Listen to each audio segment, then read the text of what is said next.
Let's take a deeper dive into what's been happening with the markets. We're our very own Jared Blikre at The Interactive. Jared, what are you seeing? All right, I'm seeing an up day and an up week. Nice way to end the week because we've had 7 weeks of down action. Today, the Dow is up 400 points, about just over 1%. And we want to take a look. We can see we're actually exceeding the current day's highs right now. And we want to take a look at the 5-day price action. You can see up over 5%. NASDAQ up over 6% in the S&P 500. Well, it's managing to post 6% gains, but we got an hour left to go. So we're going to not jump to any conclusions here. Want to get a quick check of the bond market. Looks like the 10-year is barely doing anything. That's down 1 basis point or down 1 basis point. 5 years up 1 basis point. And the 30-year, let's see if it's doing anything. Not really. It's down 2 basis points. Well, what is doing something is the sector action on the week. We're seeing tech and consumer discretionary and real estate. All of those are up more than 2%.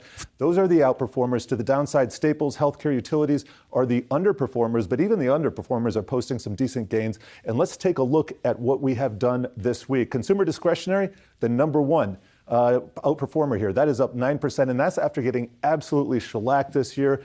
We got some decent retail earnings today, but it's really been touch and go. Here you can see XLY down 25%, and this is what we are looking at this week. So I also want to take a look at a longer-term picture of the market, and let's kind of recap what happened in this week so we can figure out what's going to happen next week, maybe.